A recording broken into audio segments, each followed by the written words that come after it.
In today's episode of the Let's Talk Psychology podcast, we're going to talk about why smart kids end up lonely and struggle as adults. This audio recording includes subtitles, so you can follow along more intentionally and absorb the ideas at your own pace. Why is it that so many smart kids grow up feeling stuck, disconnected, and completely alone? They were supposed to be ahead of everyone else. They were praised, rewarded, told they'd go far. And yet somewhere along the way, that promise turned into pressure. That praise became a prison. And now, a lot of those same kids, the ones who once stood out, are struggling as adults. They can't find motivation. They feel socially behind. They struggle to start things, follow through, or connect with people. And worst of all, they can't explain why. Because on the outside, everything looks fine. They're still sharp, still capable. But inside, there's this constant sense of isolation, like life is happening to other people, and they're just watching it go by. And it turns out there's a reason for that. Smart kids often build their entire identity around being smart. And when that happens, the very thing that made them feel special as children becomes the exact thing that traps them as adults. So let's talk about why this happens. And more importantly, how to undo it. Because none of this is about failure. It's about a survival strategy that stopped working. And if you understand how you got here, you can start to find a way out.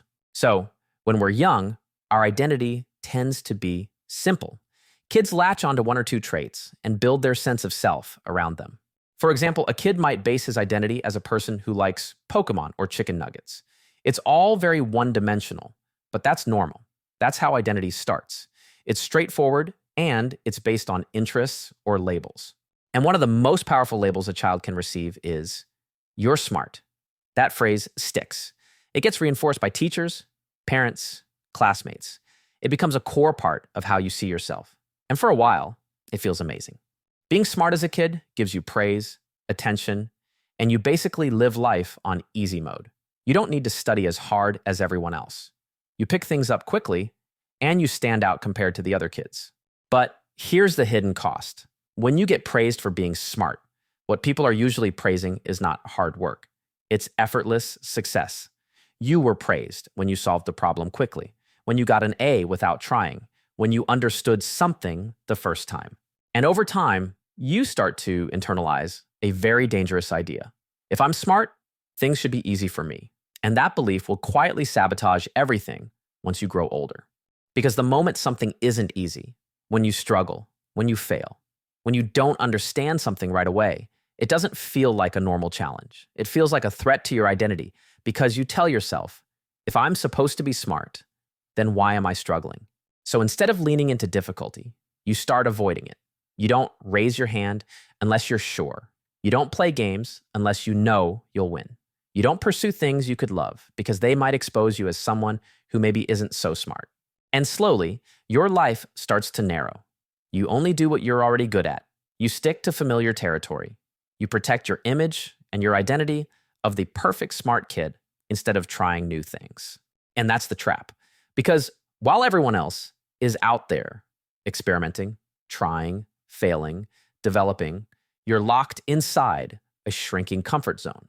And the longer that goes on, the harder it becomes to leave. And at some point, you realize you've built a whole identity on something that now feels fragile. You can't afford to fail. You can't afford to look stupid. You can't afford to threaten what you built your whole identity on. So you stall. And that's when the isolation starts to set in. Because when you stop growing, you also stop connecting. Think about it. Connection comes from shared activities, being on a team, going through awkward stages together, or working hard towards something. And if you start opting out of those things, if you remove yourself from the situations where other people bond, you miss the moments that create real friendships and connection. You don't join the club because you're afraid you'll be bad at it. You don't try the sport because it's unfamiliar. You avoid group projects because they frustrate you. And without realizing it, you start stepping out of the flow of social life. But you still crave connection, right? So what do? You lean on what you know, your intelligence. You try to understand people instead of relating to them. You analyze, you observe, you run simulations in your head. And this leads to something called cognitive empathy, where you can understand what others feel logically, but you don't emotionally engage with them. And it works. up to a point. You can navigate conversations. You can keep up socially. You might even seem charismatic on the surface. But underneath, you're exhausted. Because instead of just being with people, you're calculating. You're constantly thinking about what to say, how to respond, what they might be thinking. So now socializing also becomes something you have to be good at. And to avoid failing at it, you start avoiding it. This is where the loneliness deepens. But you're smart, right? You should be able to figure this out. So you start applying logic to emotional problems. You try to fix your self-esteem with rationality. You write out arguments to convince yourself you're fine. You analyze your own behavior to death. And none of it helps. Because intelligence wasn't designed to fix emotional pain. It's not a tool for self-worth. It's a tool for solving external problems. And when you try to use it to feel okay inside, it just keeps looping. Because there's no intellectual answer to the question, am I enough? That question can only be answered emotionally. And for smart kids, emotional growth is often the one thing that got left behind. And when the emotional pain becomes too sharp, when the loneliness starts to feel unbearable, that's when the ego steps in and forms one final defense. You tell yourself, I'm just different from other people. I don't relate because they're not as smart. I'm too deep for surface level friendships.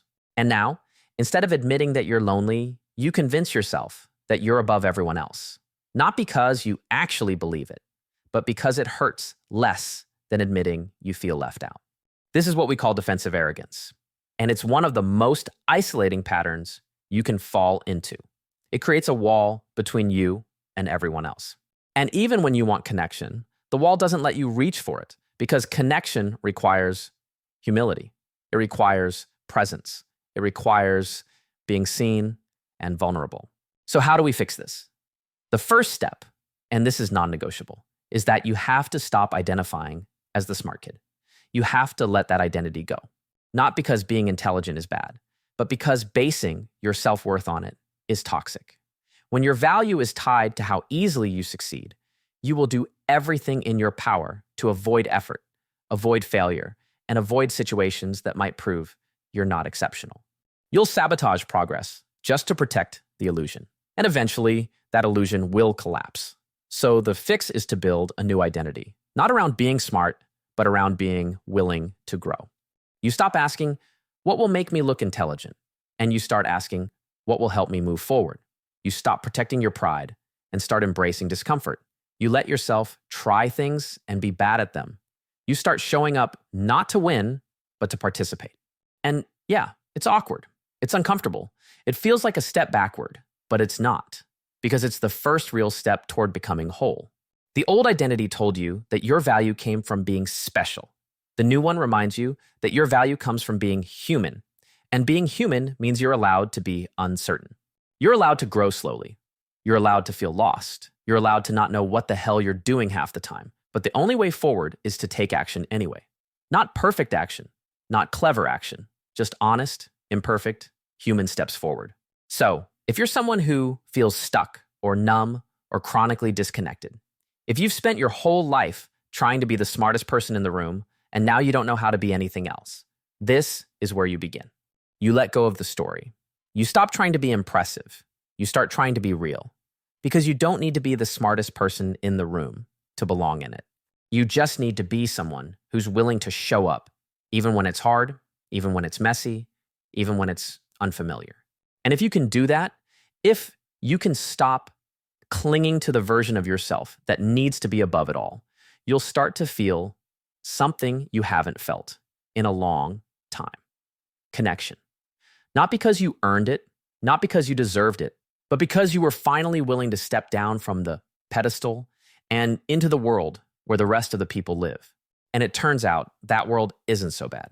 In fact, it's the only place where you can truly be seen. And more importantly, it's the only place where you can finally feel at home.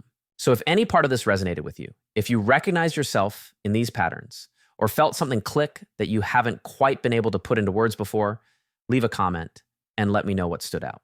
Chances are, you're not the only one who feels this way. And sometimes, naming the pattern is the first real step to breaking it. Thanks for listening to the Let's Talk Psychology podcast. Take care of your mind, and I'll see you in the next episode.